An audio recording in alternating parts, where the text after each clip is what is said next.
Video game company Unity closes offices following death threat.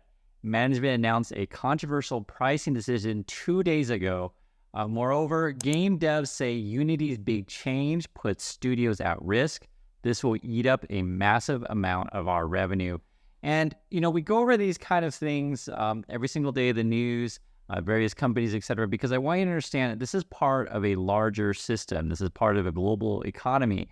And I know that, in the game industry, you're just focused on games, which we're going to focus on in this video. But I want you to understand that this is like a lot of companies are going to be facing these kind of things. And a lot of, sadly, pain is going to be coming mostly because the money is stopped flowing, right?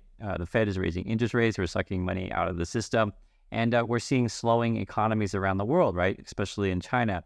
This is from Japan, right? So Square Enix, which they make the Final Fantasy games.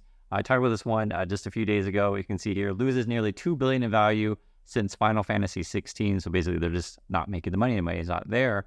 And so what happens is for publicly traded companies like a Unity, they need to get more money, right? They're getting pressure from Wall Street. They're getting pressure from the board, et cetera. They might have overspent on hiring or all the development costs, whatever reason.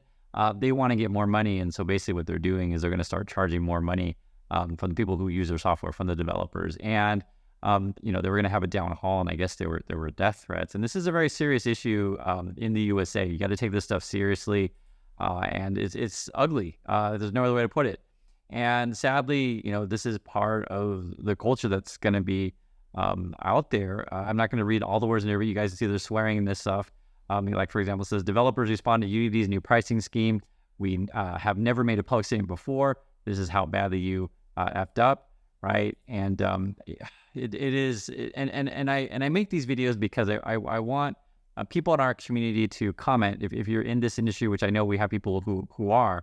And, again, it's part of a larger problem where companies just aren't making as much money as they used to because the money is not there.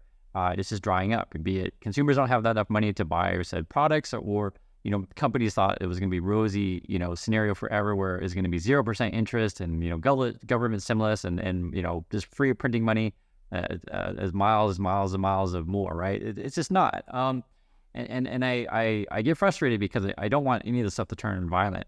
The other thing too, which I want to point out, is really important, is why I'm careful about the stuff that I put out to you on YouTube or whatever. And it's the same with your companies or people that you do business with, is when you're messing with people's money, right? People's livelihoods, etc. You want to be extra careful on these things, right? This is all about relationships. And then here's another headline you can see here: Unity's pricing is a symptom, not the cause of a tougher times ahead for the gaming industry. Just. I don't think necessarily like we're going to stop playing video games. It's just that, maybe we're not going to play as many as before, right? Maybe you used to buy 2 games a year or 10 games a year or whatever, but maybe you're only going to buy 1 or whatever. The other thing is I know a lot of these software companies, so Unity being a software company, have really moved over to subscription service. Microsoft has done it. Adobe has done it. Apple's got a bunch of subscription stuff, right? So they're trying to figure out a way to get recurring revenue. So again, that makes Wall Street happy, but it's just a way to, keep getting as much money as possible. The actual developers that sort of want to hear from developers' point of view on this, or anyone who works in this industry, have been like sounding off quite a lot on social media. I've been reading through some of these things. So you can read the headline here. Unity games that could be impacted most by controversial fees, from Silksong to Cult of the Lamb. So basically, indie games are going to be hit the hardest. If one of your favorite games, and I think this might be, we'll just read through some of these. I bet Steam, Epic, Sony, Nintendo, and Microsoft will love having waves of developers pulling their games. Inner Sloth has always paid Unity appropriate for licensing and services we use. I'm not a discourse guy, but this is undue and will force my hand. So the basic gist of it, the way they used to structure these fees is you would pay per developer, right? So if you have an office of 10 people, you pay for, each person using it. So like 10 installations, etc. Or you might pay a fat fee, or you might pay some sort of percentage. The way they're doing it now, it's kind of a strange structure. They're going to charge developers based on how many installs that the game gets. That's how I understand it. So like if you're a small, for example, a 2-developer team, you have 2 people working on a game, and before you would only pay for 2 seats, basically, that you have this software. Now it's like your game could sell, let's say, for example, 1 million copies, and then now you're going to have to pay fees on all those 1 million copies each time it's downloaded on a new device. So theoretically, one person could download it. One of your, people who get your game could download it on, like, install it on 3 different devices, and I guess you would pay 3 fees. It is kind of a crazy model. But I get it. This is all about money. Cult of Lamb. Buy Cult of Lamb now because we're deleting it on January 1st. This is another statement. Stop the stinky Unity. So what's the impact of us? Future projects in the pipeline, right? They're all using Unity. At Massive Monster, our mission has been to support, promote new and emerging indie games. The introduction of these fees by Unity could pose significant challenges for aspiring developers. Quit being stinky, Unity. Because, as is an indie game, if you're just one person, you don't want this ability to, like, hey, I can, get the software for whatever the fee is, reasonable. And then if it blows up, becomes a big hit, then you got all this crazy expenses that you never had expected before. And I was just thinking about this, like, just imagine, I make some sort of thing with, Word or Google Docs or whatever.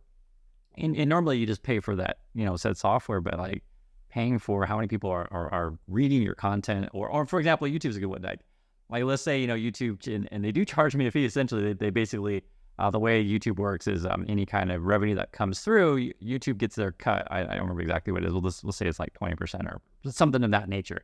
But if they're like, hey, we're not doing percentage anymore, we're going to like take a cut based on how many times people watch your videos, and like just think how different the model that would be. Developer Digital saying definitely include what engine you're using in game pitches.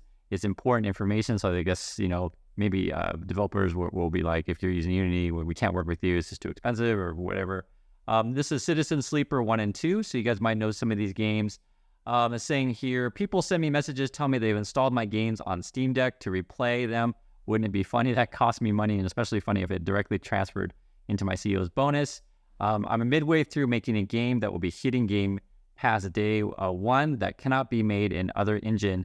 So I've got to give it to Unity. I am well up for some holding me hostage type shenanigans. Humans Fall Flat 1 and 2. This is probably another indie game, I believe. Unity shocked us with their announcement last night. They said that they'll be taking a fee from developers based on installs. Human Fall Flat is made with Unity, and you guessed it, Human Fall Flat 2 is also made with Unity. This decision clearly disregards the impact of game developers and studios. It's totally inconsiderate. We seriously question whether we can trust Unity moving forward and whether we continue to use this game engine. Unity, we're asking you to reverse this decision, prioritize your customers and players over corporate greed. Sincerely, No Break Games. There's another statement, another Crab's Treasures. Again, these are like indie type games. Today, Unity, the engine we use, make our games, announced that they'll soon be taking a fee from developers for every copy of the game installed over a certain threshold, regardless of how the copy was maintained. Oh, okay. So the Game Pass stuff is Xbox. So this is where, in Game Pass, I think these are the kind of like, you give Microsoft, a fee, whatever, I'll say it's like $10, $15, and you can just basically play unlimited indie games. So that's where the regular user, your point of view, if you have a Game Pass, you'll download like all kinds of games and try them out. And if you only play it for like 10 seconds or whatever, it's going to, or never play it even, it'll cost the maker money. So I can see how the Game Pass stuff could be a big deal. So like, for example, this person saying, that means another Crab's Treasure will be free to install for 25 million Game Pass subscribers. Yeah, those numbers can add up very, very quickly if you're paying per game install. Slay the Spire, Make a Crit. I actually know this game. I like it. It's fun. The Make a Crit team has been hard at work these past 2 years on a new game, but unlike with Slay the Spire, the engine we have been developing in is Unity. The retroactive pricing structure of runtime feels not only harmful in a myriad of ways to developers, especially indies, it is also a violation of trust. We believe Unity is fully aware of this, seeing as they have gone so far as to remove their terms of service from GitHub. Oh, I didn't know that. Despite the immense amount of time and effort our team has already poured into the development of their new title, we will be migrating to a new engine unless the changes are completely reverted and terms of service protections are put in place. We have never made a public statement before. This is how badly you effed up. And there's a bunch. There's a lot. Like, I'm not going to go through all of it. There's a lot. Also, I guess these are other games that are in Unity: Marvel Snap, Pokemon Go, Cuphead, Tunic, Genshin Impact. You might know some of these games. Unity is a big engine. A lot of companies use it. There was this other one I thought was interesting. So this is coming from, his name is Brandon Sheffield. And he was making some key points. He was saying, I'll break down some of the most important factors. So Unity Personal, which is free, now cannot be used offline. All tiers of Unity now require developers to pay a set fee of a few cents for every game that's installed. Unity Plus, which is going away, and Pro and Enterprise levels cost subscription, and most professional developers have to use it. Different tiers of downloads and income determine how much you will pay. Unity has never made money off subscriptions. It has always made money off its ads platform. So it's free to play mobile. There's a discount if you use Unity service. And then the money is meant to help the runtime issues when they can't even get their base stable version to run without crashing. So for those of you in this industry, I'd love to hear your thoughts if you think Unity is good or not. I think the other big platform is Unreal, I believe, and I think those are the two big ones. If there are other big ones, please let me know. But this is the thing. This is all about money. And like I said, the money is drying up, and this is part of a larger system, not just video games. Because again, we've had this record stimulus given for a while. We've had several years of just basically free money, low interest rates, and everything's changing, right? People just don't have the money anymore, and the economies are slowing. And game companies are like looking at their stock price going down, and they're getting pressure from Wall Street. And they're like, okay, we gotta figure out a way to get more money, and so everyone's just passing on the buck onto someone else. So again, if you are in this industry, please share your thoughts. I do appreciate everyone's time, and I'll catch you in the next video.